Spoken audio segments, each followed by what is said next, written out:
I'm going to call this meeting of the East Gloucester Veterans Memorial School Building Committee to order. And this meeting is recorded by video and audience in accordance with state open meeting law, consistent with the governor's order suspending certain provisions of the open meeting law and banning certain gatherings such that an in-person meeting of the building committee is not possible. This meeting will be conducted by remote participation. The public may not physically attend this meeting, but every effort will be made to allow the public to view and listen to the meeting in real time and participate when necessary. Okay, that being said, we need to take a roll call for attendance. And then we need to mention who else is here. Attendees. Okay. Jonathan Pope. Here. Thank you. Ben Lummis. Here. Thank you. Richard Sapphire. Here. Thank you. Greg Catamartori. Not here. Kathy Clancy. Here. Thank you. Donna Compton. Here. Thank you. John Dunn. Here. Thank you. Gary Frisch. I don't know if I saw him. Okay, not in attendance. Matt Fusco. Here. Thank you. Grant Harris. Here. Thank you. Joe Lucido. I think I saw him. Absent. Jameson Manning. Saw him. Amy Pasquarello. Here. Thank you. Adam Roselle. Not here. And Katie Eunice. I don't think she's here. Okay. And additional attendees, I have Brad Bohr. Here. Thank you. Michelle Rogers. Here. Thank you. Brian Hermanka. Here. Thank you. Mark Lydon.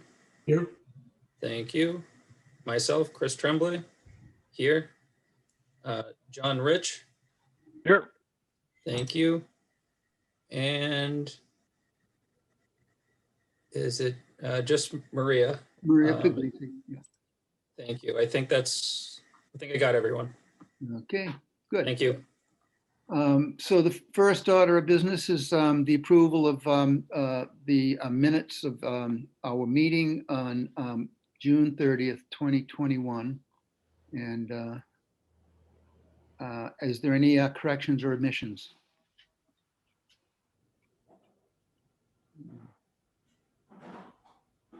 Okay, seeing none, do we have a motion?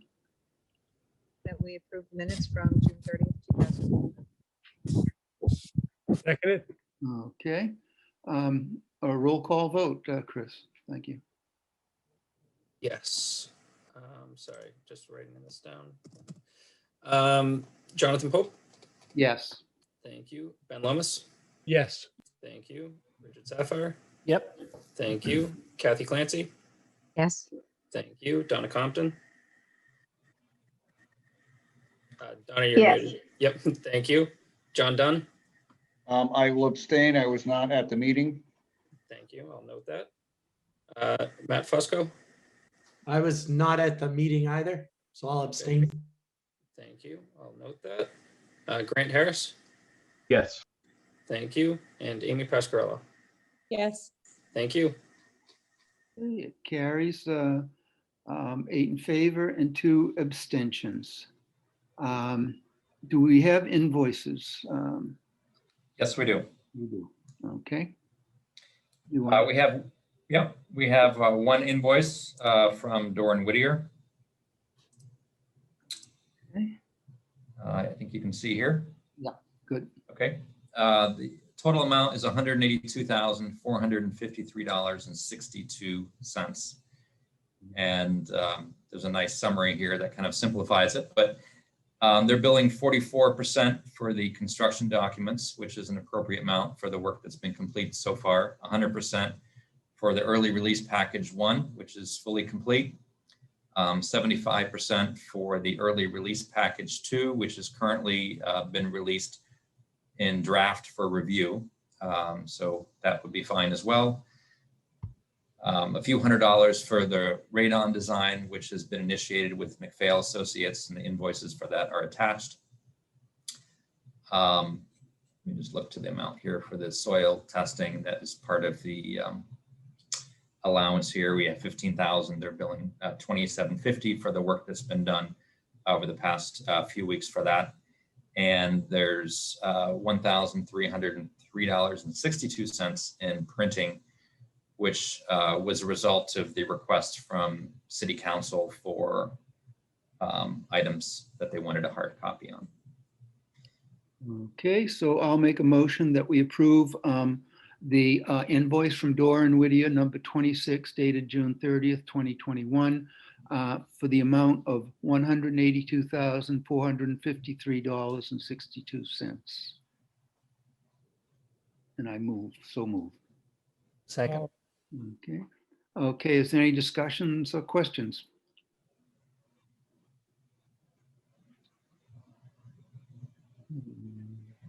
Okay, seeing none.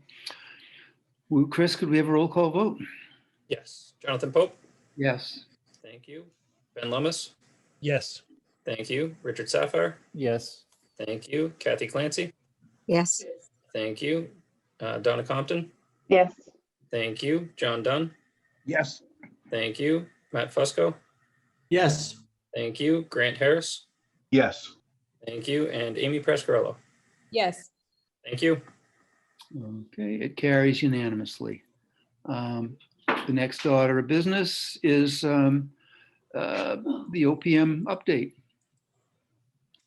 Well, since we gave an update last week, there's really not much to update for this particular meeting, but we have had the subcommittee meeting past Tuesday to review the value engineering. So that's the main thing we want to cover at tonight's meeting. So I know that they met and they prioritized the value engineering items that were presented to them for review and have voted on which ones they want to prioritize to include in the revisions for the design to bring the current design within budget. And I think Brad from Dora and Whittier is going to go over the results of what was selected. Okay, we should probably just go right to that. We did meet last week. There's probably not too much new, except last week we talked about the value engineering and the prioritization, and the subcommittee met on Tuesday and reviewed the actual costs of each of them and have made some recommendations. But at this point, I think we'll turn it over to Brad to present that to the committee. The subcommittee. Well, I'll make the motion when we get to the after the presentation. Okay. Okay. All right. Well, I will try and share my screen here. So maybe if Mary, Marie. give that permission.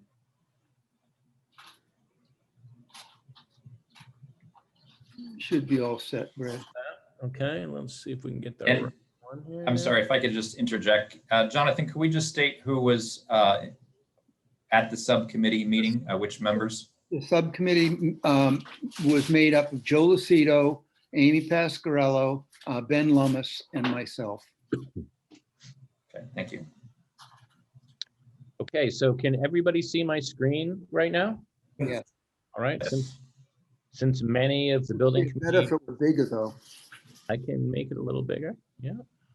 Oh, not too big. Otherwise I won't be able to tell you what I'm talking about. How is That's good. that good? Okay. So actually many of the building committee members that are here tonight were actually members of the subcommittee as well. So this will be a little bit redundant for you, but I'm just going to go and give the committee kind of a higher level process overview. So the process is that when we get to the various submission dates for the MSBA, those being schematic design, design development, 60% construction documents and 90% construction documents, we go through and we do also at the same time a budget reconciliation where Dora and Whittier is the designer, has an independent estimator that goes and estimates the drawings and specifications, as does W.T. Rich, the construction manager. And in this particular instance, we also had some input from CBR Erie as well. So a little bit of belt and suspenders there, having 3 estimators took a look at that. But what we ended up with here, as you can see where I'm kind of circling with my cursor, that was where we landed in terms of the reconciled estimate. And if you go down here and look where my cursor is now, that actually is the budget that was set at schematic design and ultimately approved by both the city and the MSBA. So as you can see, we're about $2 million off.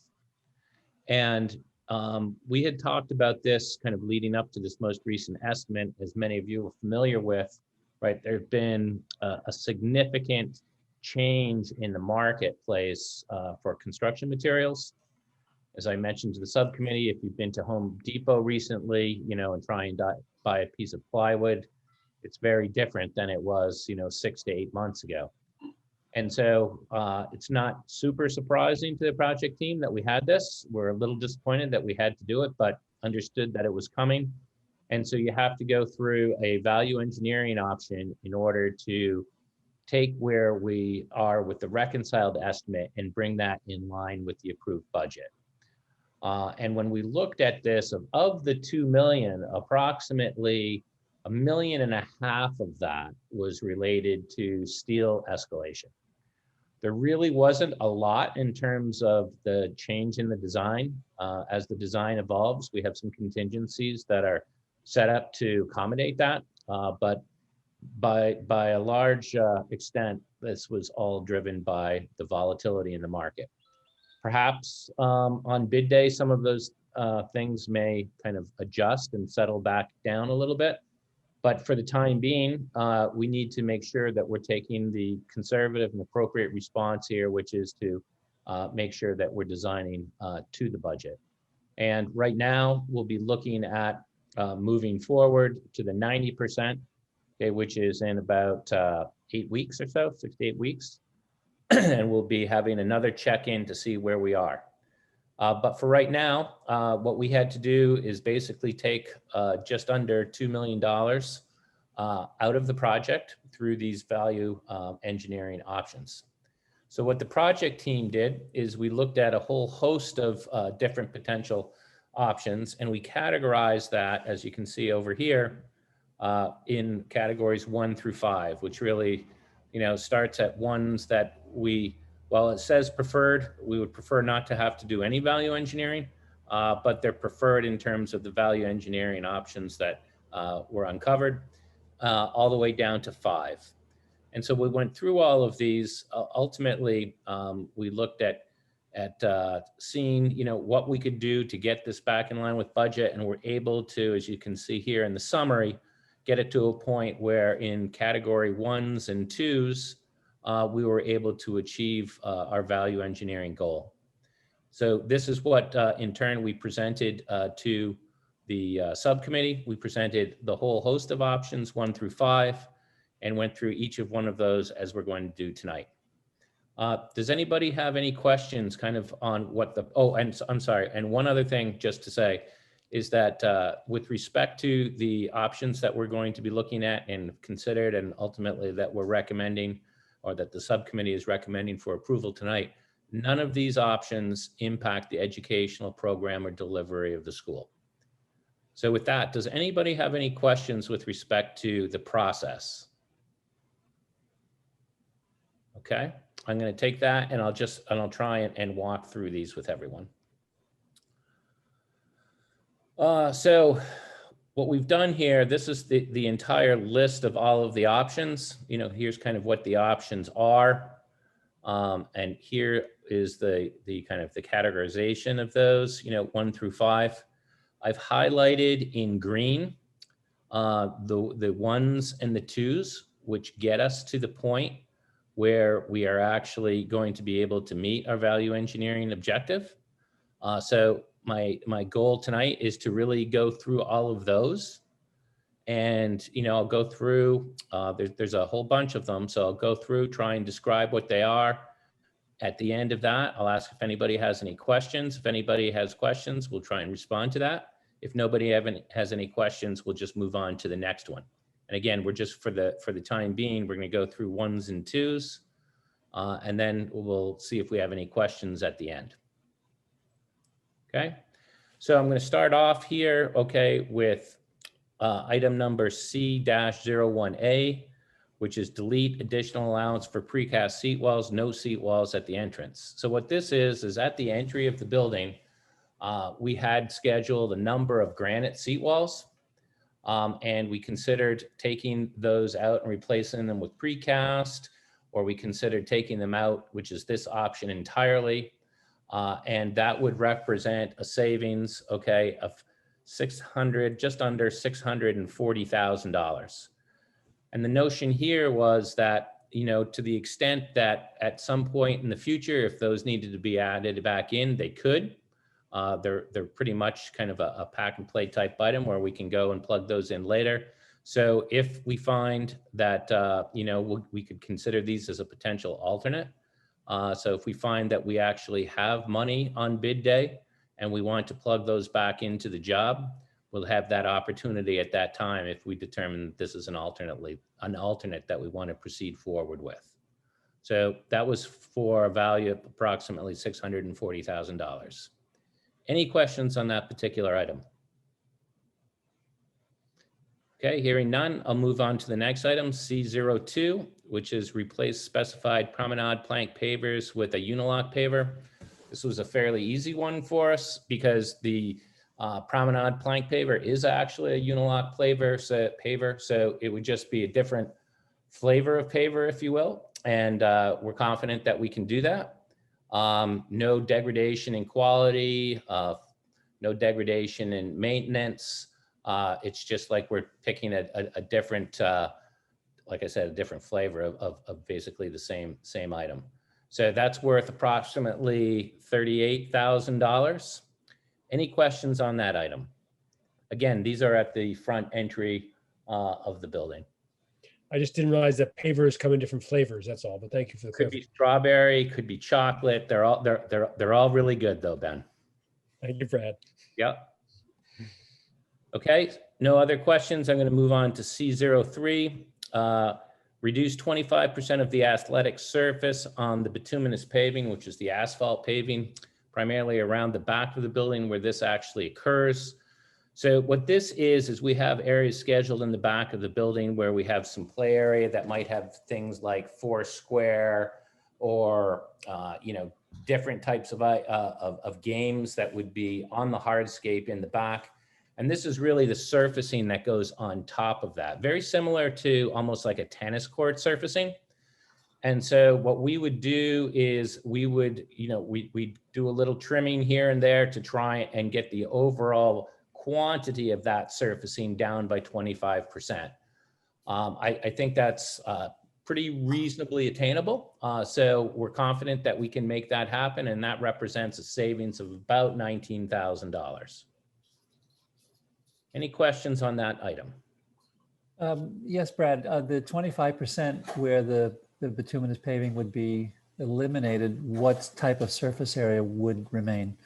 So we actually, Rich, we actually wouldn't be reducing the pavement area or the asphalt. We'd only be reducing the amount of the surface area, kind of the colored area on the top. If you think of West Parish, kind of where the maps are and some of that. And so we would just have to, instead of it, you know, it covers a very large swath. We actually might, you know, drop that down to where the actual games are, you know, kind of put a box around the game almost, if you will, and have that area be the area where the surfacing goes on top. Does that answer your question? Okay, any other questions on item C03? None. I'm going to move on to C05, okay, which is utilizing Western Cedar in lieu of ePay on the raised planters. As you'll remember, you know, in some of our site discussions, we have a number, I believe we have about a dozen raised planters, you know, for part of the program here. We're not actually going to be eliminating anything. We're just changing the wood type. In fact, I think we use wood cedar at West Parish. ePay is a pretty bulletproof type of wood, but we're confident that we'll see no degradation here. Any questions on that? The savings there is about $28,500.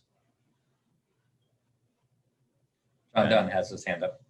Oh, Yep, I actually have a comment. I have to pull off in 2 minutes to get to another meeting.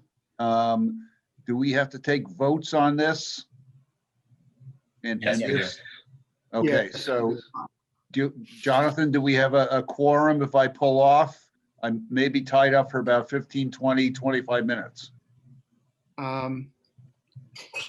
Let's see, 1, 2, 3, 4, 5, 6, 7, 8, 9. We have just a quorum now, John. All right. I will come back on at the end of the BNF meeting. I just don't know how long it's going to take. It should be fairly short, but as we know, you expect a short meeting and all of a sudden it is not. Yes. Well, we got a ways to go on all of these items. There are quite a number of them, and I will be in touch with you. Okay.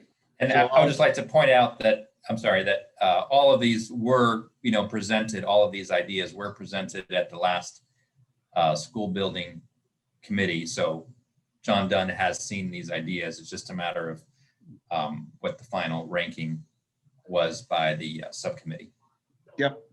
Okay. All right. Well, I have to bang off now, but I will be back on. Thank you. okay, so we're actually on item C06 right now, which is to reduce the planting budget by 20%. So to establish a new design target. We don't know exactly what that would be yet because we haven't designed it. But we know that kind of given the amount of dollars that we have in the bucket that we can achieve that. You won't have as many plantings. This is also something that to the extent, we find that, pricing may have changed. We could easily add those back in or it could be accommodated through an alternate process. And the level of savings for that item is just under $83,000. Any questions on item C-06? I just have a comment to make on that. When you go back and look at the redesign of that landscape, maybe if it's possible to substitute some of the plantings for plantings that are local and perhaps less expensive, that maybe that could be accomplished as well, besides just reducing the number. Is that something that will be considered as well? Yep. In fact, kind of the local indigenous species, drought resistant, all of those types of things are already being considered as part of, kind of our landscape lead program. So certainly we're going to continue to do that. It's good point.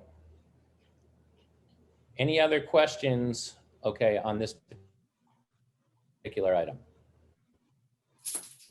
Okay, moving on to C07. Changing the decorative stone surface to decorative gravel. Really, this is stone, right, that's used in certain planting beds. It's used in the retention area, and it's reducing just the aggregate size. And as a result of doing that, we're able to save just about $41,000. Any questions on that item? Do I have that right? Yeah, $41,000, yeah. Okay, similar under the rubric of landscaping, we have some landscape boulders that similar to the granite seat walls that we earlier spoke about, is taking those out of the job. Those are at the front entrance and a couple other locations. We would try and, if to the extent that it becomes available, if we find some suitable types of boulders on site that we could use in place of that, we would do that. Again, this is something that could be added later or accomplished as an alternate if we have money in the job. And that's worth just about $52,000. Any other questions on C08? Okay, moving on to C09. which is changing out the bollard type from stainless steel to either a galvanized and or painted metal. And here we're not talking about reducing the functionality of the bollards, spacing of the bollards, the number of the bollards, just replacing the type of bollards from stainless steel, which obviously is, you know, very low maintenance. Galvanized is still a very good product, very common. And that represents a savings of about $78,700. Any question on C09 bollards? Bollards for $78,000. Okay. Hearing none, I'm going to move on to item C10A, okay, which we had a number of benches that were scheduled. And what we're talking about here is deleting 4 of those benches and including 2 of the existing buddy benches that you currently have, okay, at the school. And that represents a savings of about $38,000. Again, benches can be easily added later in the project to the extent funds become available. Any questions about C10A? What's the total number of benches that are on the project then? I don't know the answer to that off the top of my head. It may just be the 2 at the moment.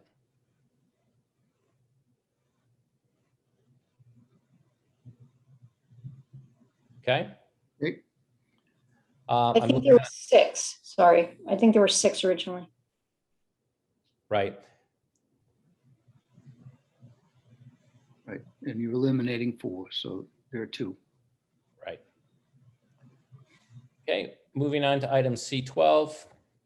At the front entry at the bus loop, we have a decorative gate. We would be changing that gate to something that's more like a gate with a chain link fence infill. And that was a pretty nice gate. We see that we're able to save approximately $35,000 by changing it, changing the schedule from the decorative gate to the chain link gate. Any questions on C12? Again, easily changed out, right? If we find that at some point in the future, you know, pricing has changed. So item C14, this is really kind of just a technical question in terms of how on the interior of the loop in the play area in the back, how the artificial turf is actually fastened and edged.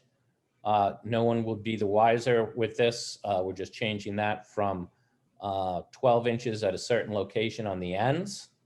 We worked that through with the landscaper, not a lot of savings there, but about $3,500. Any questions on C14? Okay.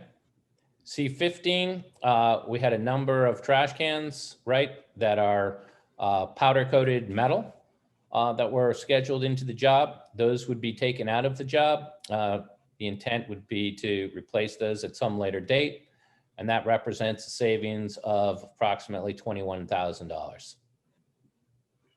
Any questions on C15? Okay. Item C16, there's 2 fences currently along the 128 edge of the property. One belongs to the state, one belongs to the city. The one that belongs to the city is in kind of tough shape, so we were planning on changing that. Here, we're going to maintain the fence. However, we're going to reduce the height to what it's currently at, which is 6 feet. It was scheduled at 8 feet. And when we drop that down to 6 feet, we see a savings of almost $11,000. Any questions on item C16? Okay. So now moving out of kind of the site landscape area, we're moving into the structural area. Okay, the item that was up for consideration here that fell into the category 1s and 2s was to use recycled crushed concrete where we could in lieu of structural fill. This is something that we typically do on projects, just hadn't really crept into the design yet, but we're able to save approximately $62,500. No change in functionality or quality, a little bit greener. So all around, there's some value in that particular value engineering option. Any questions on item S05? Okay, moving into the architectural schedule exterior, item A03 says utilize calcium silicate stone in lieu of granite base. Really what that is that's a cultured stone Ariscraft type product. Ariscraft is a brand, so there's a number of different brands that are out there that we could look at. It's similar to what we actually have on in some areas over at West Parish. And with that, we actually have a savings of approximately $43,000. And this would be, kind of at the base of the columns and at the base course of the building. Any questions on that particular item? Okay. A07 is to change out the current modular brick that we have to a larger brick. Modular bricks are very traditional. And if you go to a larger brick size, what that does is it means that the mason can lay it up a little bit faster. So we're looking at changing that brick to have, proposing that brick would be essentially the same color, same texture. It would be a different size, either a utility brick or a Norman brick. Not sure about what that particular size is. But with that, we have a savings of $100,000. So that's one, though, if we proceed forward, that would be difficult to kind of switch back on. Not impossible, but it's a timing issue. There's a lot of go along that when we have to think. So that one is, if we make that decision, we're probably going to end up sticking with that. Any questions on A07? I do want to mention that it's not the same texture as the brick that we chose before. We'll have to go back and look at the different available larger size bricks for color and texture.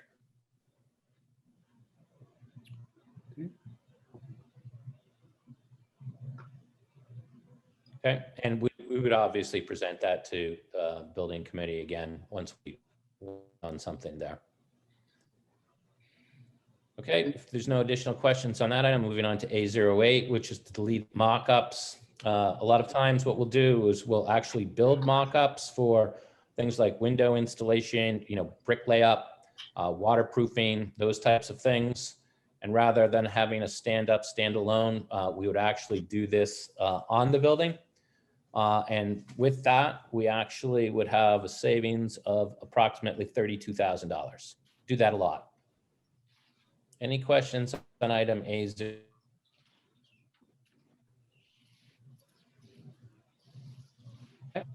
What we're talking about here is in the stairwells, which are a little bit more isolated, is to retain the concrete block in those areas, but it wouldn't be a ground face block as that we would have in Main Street. We would actually paint that out with epoxy paint, which is a very durable paint.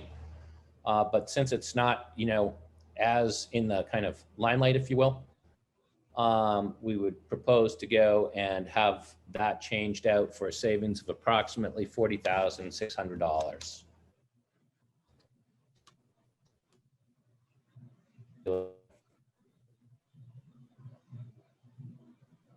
Okay.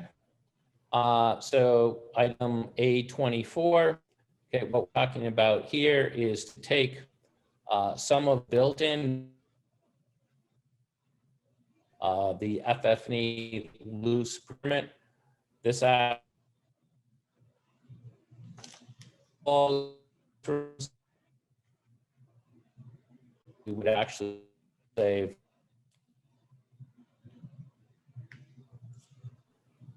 so we'd have to go and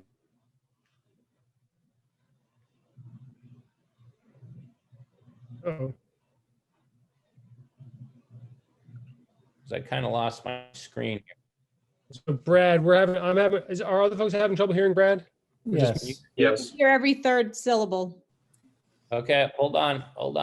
Can you my connection is unstable, so well, I'm gonna try and reshare my screen. You might want to not have video on. Maybe that'll help. Yeah, I'll drop off video too. Hold on. Oh no.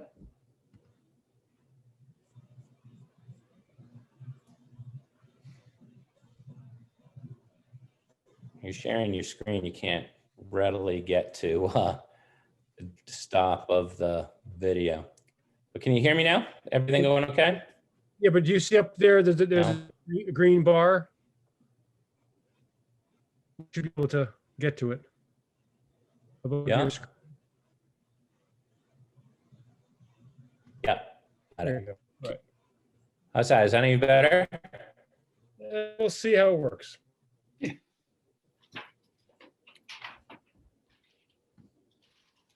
Okay, can you hear me? How's that? We can hear you. I can. Hear you.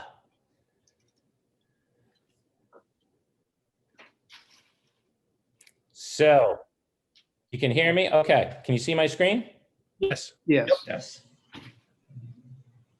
Okay. If it starts to go dry here again, I'm going to turn it over to Michelle. Michelle and I have done this drill already together, and she can pick it up if it goes bad again. So any other questions on A24? Okay. I don't think everybody heard We're going everything. to that you move said to today. item A25. On A24, Yes, on A24. So we were removing the window seats and making them you guys part hear of me now? furniture. Okay, Brad, I'm going to go Brad, back to A. Brad, let's have Michelle narrate. Michelle, can you do that? Yeah. Yeah, I'm so going to bow out. Michelle, you take it over. do you want to keep your screen up there for a minute? Yes. Oh. So, well, Okay, all right. So now I need to share. Sorry, all right.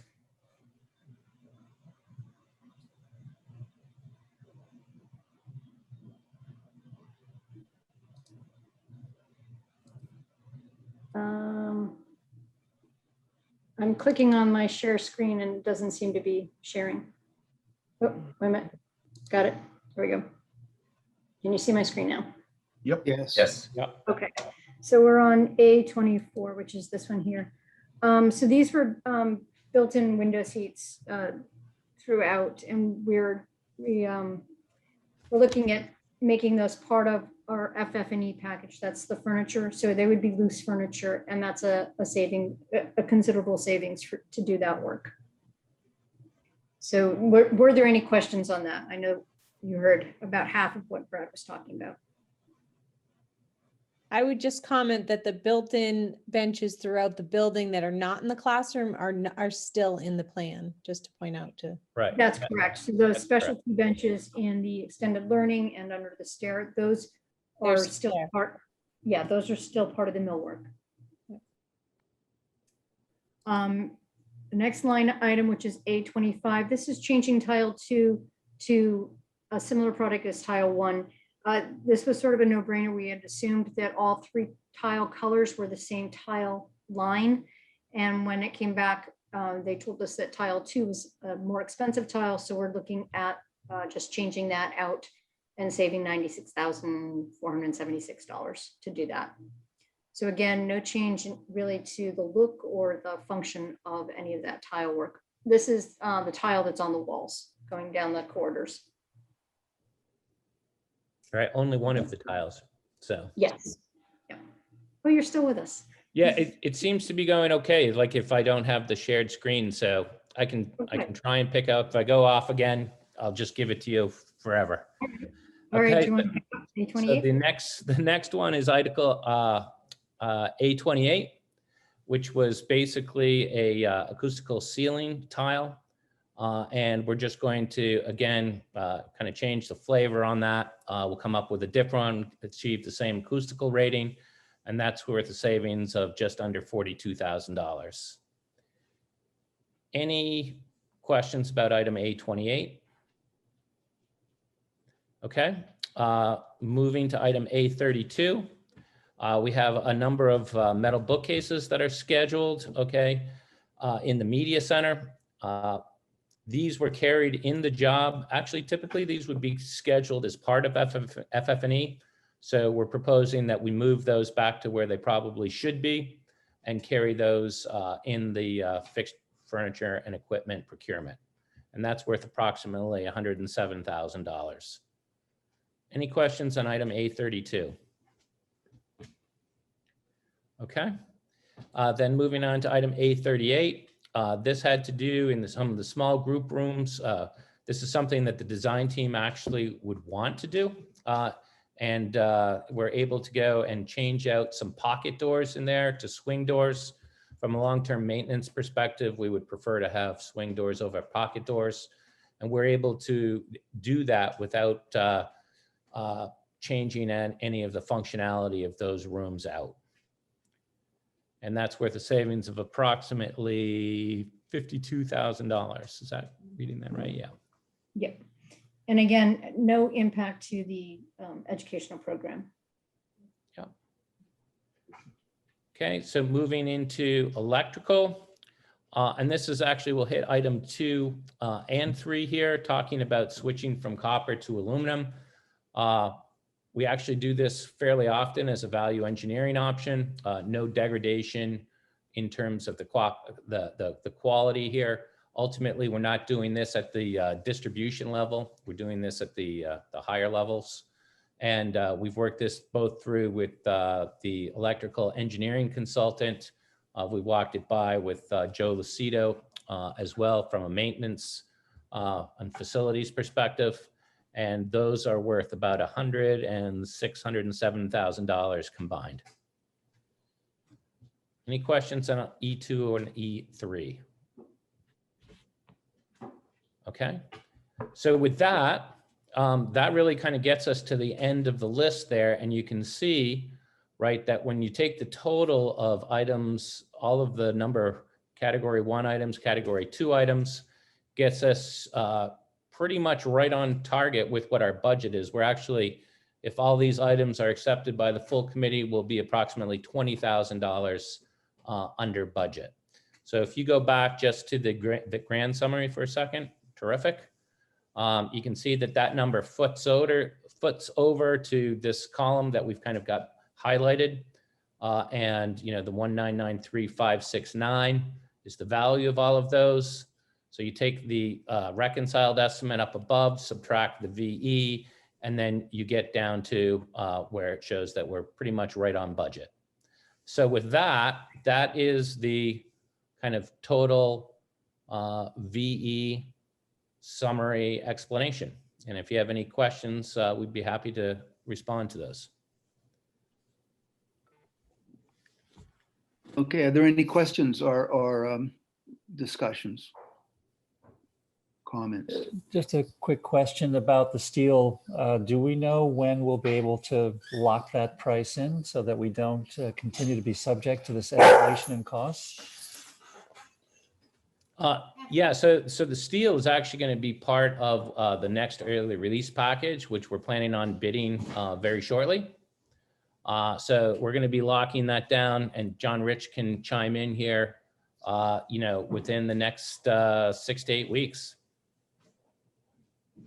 Yeah, should be. Yeah, right near the end of probably, I think the first or second week of September, we're supposed to submit it to the committee for approval.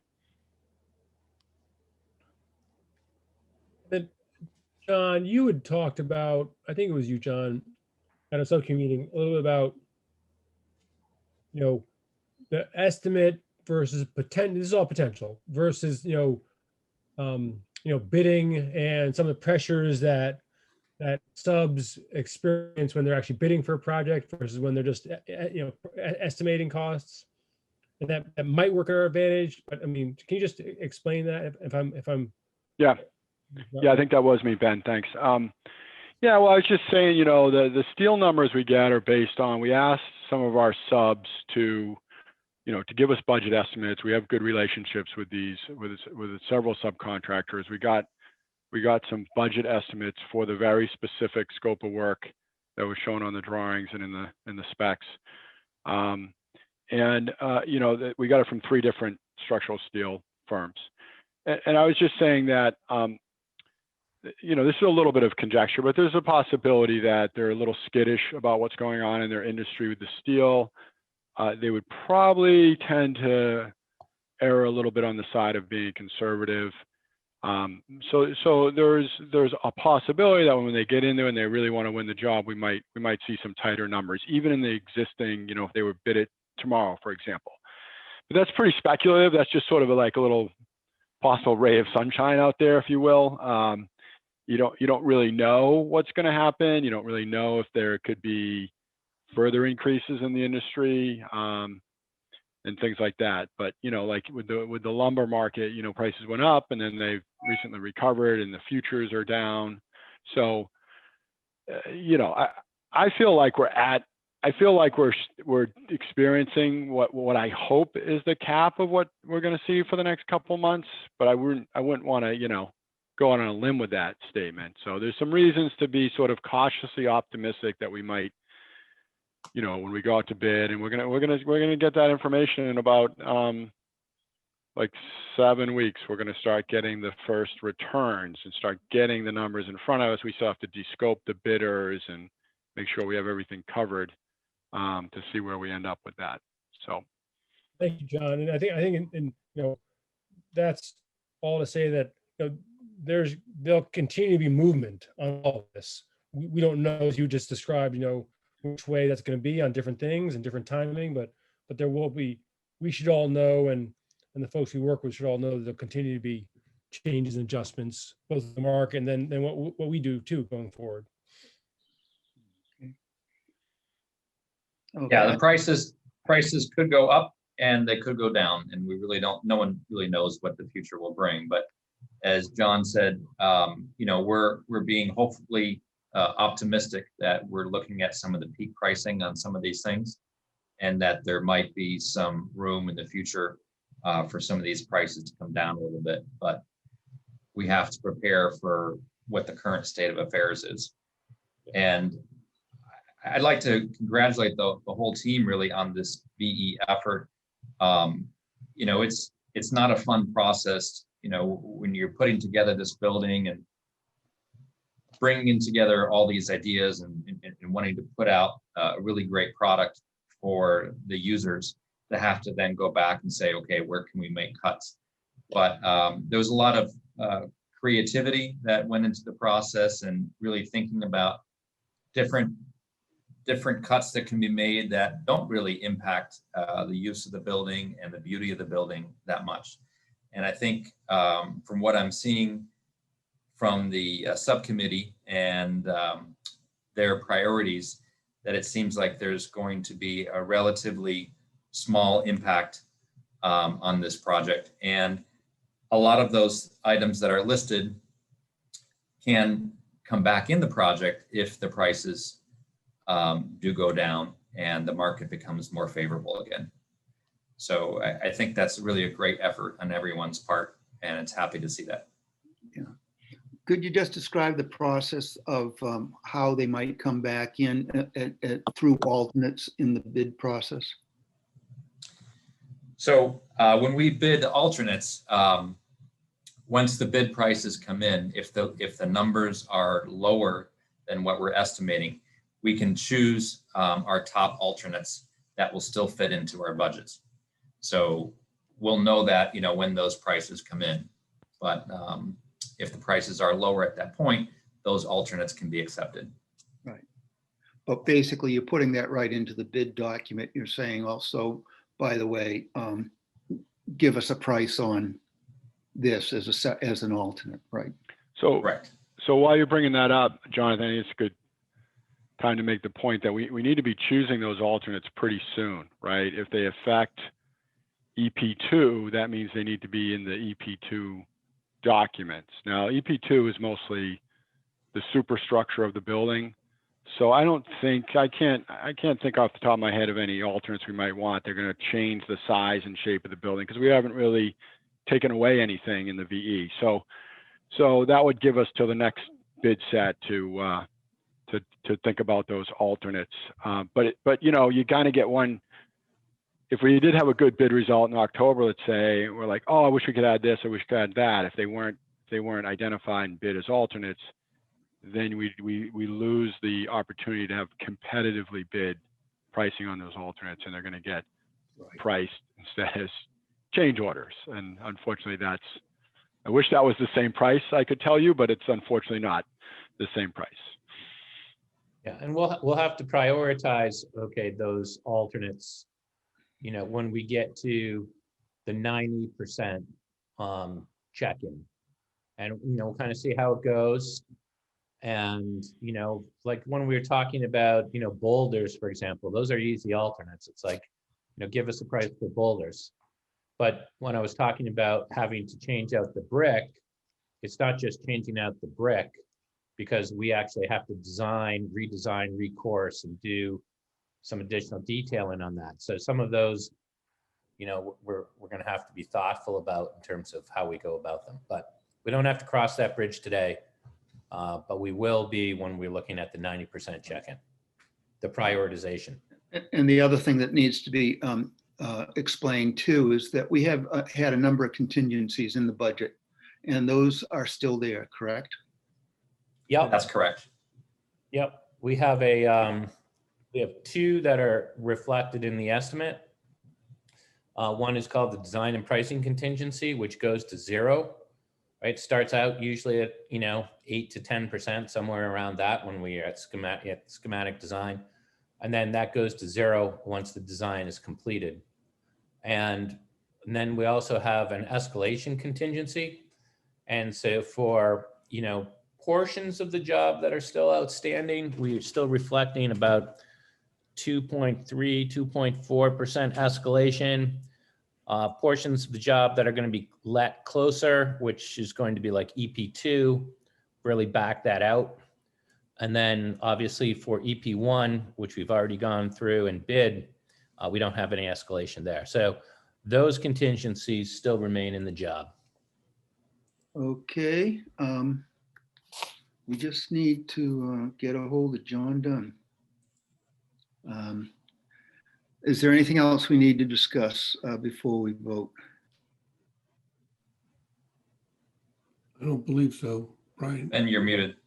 Jonathan, while you're working on John Dunn, I'll just say a couple things. So just to read a few things here. Really appreciate that both the project team and then our subcommittee were able to work on this, like, you know, essentially no impact on the educational program, first and foremost. So that's super important. I appreciate that. Another thing I thought we really prioritized was, you know, safety and security. So while we made some changes in materials, we didn't compromise in terms of, especially around the outdoor play area, that sort of thing. And there was just, you know, very minimal impact on sort of overall function.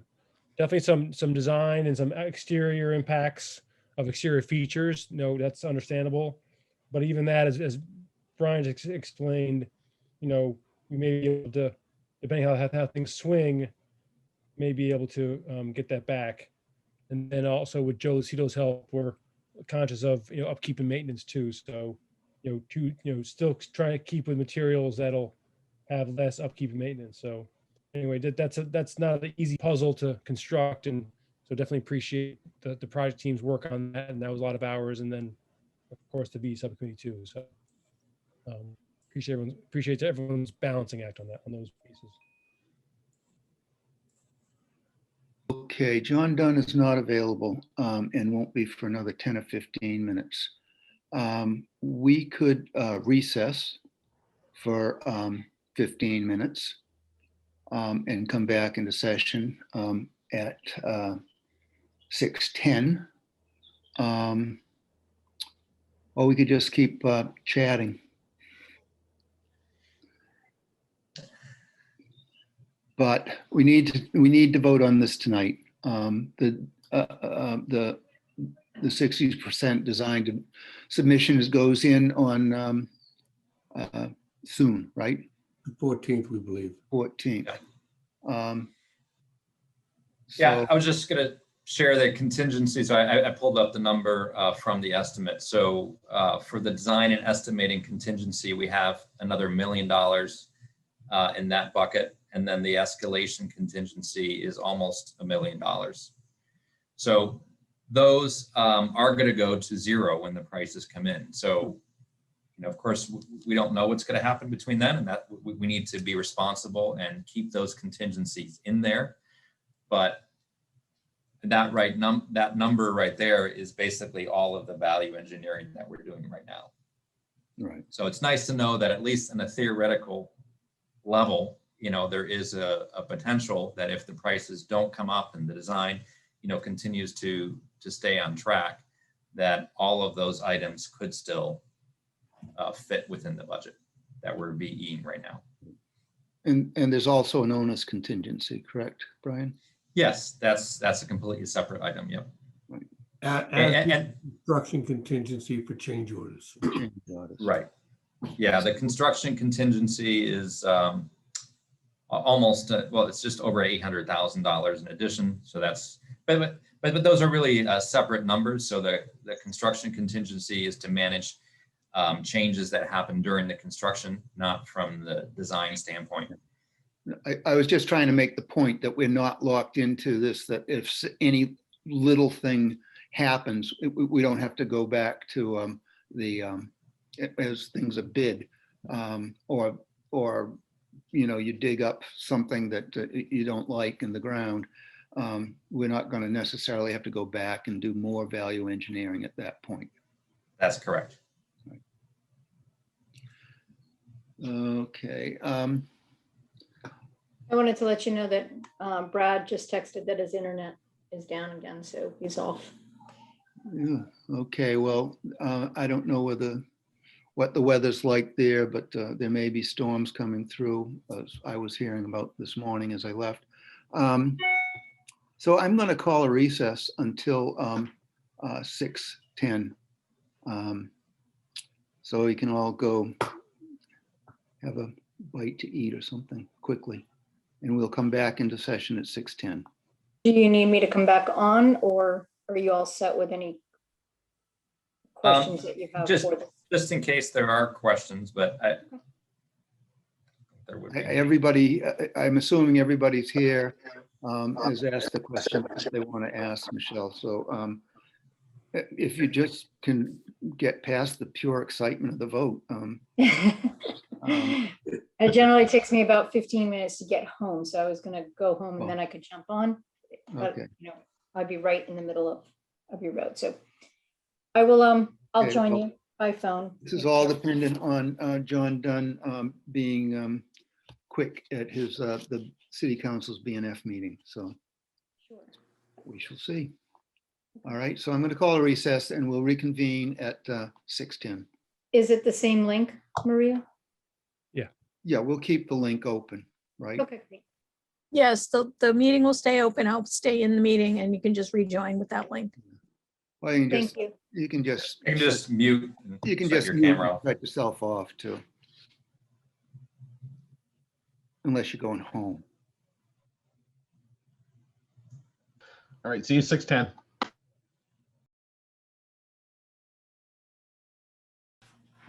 Okay, let's see, Grant's here, Rich is here, Kathy's here. Where's Matt? Oh, there he is, Matt's here. We're looking for Ben. Ben. Give that guy a chance to eat something and he disappears. He's always eating. Yeah. Okay, Ben.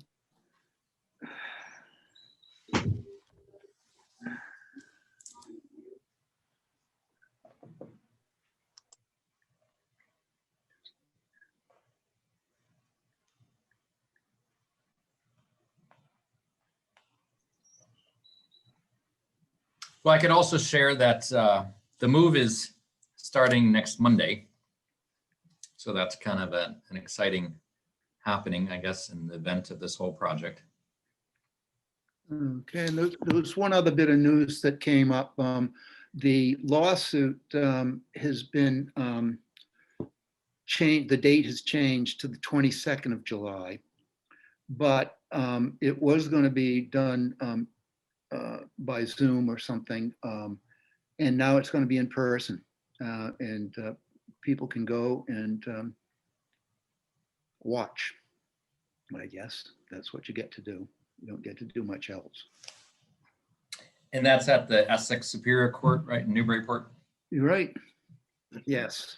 I don't have the time exactly right here, but. Yeah, Jonathan, this is Ben. I'm on by phone. Okay. All right. So the subcommittee made a motion and voted 4 in favor, 0 opposed, to recommend to the full committee that they approve all of the items with the number 1 and number 2 priority as presented by the design team and CBRE Harry and WT Rich. And I so move that we do that. Second. Okay. I would just like to say that the subcommittee did review all of the other items, all the number 3s and all the number 4s and all of the number 5s. And so we're aware that should things get worse, we do have some places to go to continue to fine tune the budget should that be necessary, without affecting the educational ability of the building. So. Yeah, Jonathan, I think the number 3s may have been about another 900,000. Right. So significant amount. So a lot of work was done by the design, by the entire working group, and they should be applauded because I think they presented very good possibilities. The hope is that things change. The hope is that some of these things can be put back in, landscaping things down the road when, when we get there. There may be other funding sources that become available as we get closer to it. Maybe Amy will win the lottery and want to buy some boulders, who knows. So that being said, is there any further discussion? We have a motion and a second. Seeing none, Chris, could we have a roll call vote? Jonathan Pope. Yes. Thank you. Ben Lummis. Yes. Thank you. Richard Sapphire. Yes. Thank you. Kathy Clancy. Yes. Thank you. Donna Compton. Yes. Thank you. John Dunn. Yes. Thank you. Matt Fusco. Yes. Thank you. Grant Harris. Yes. Thank you. And Amy Pasquarello. Yes. Thank you. Okay, it carries 9 in favor, 0 opposed. It's unanimous. Is there anything else that we need to mention before we adjourn? And if not, do we have a motion to adjourn? So moved. Second. Second. Okay. Thirded. Chris, roll call vote? Jonathan Pope. Yes. Thank you. Ben Lummis. Yes. Thank you. Richard Sapphire. Yes. Thank you. Kathy Clancy.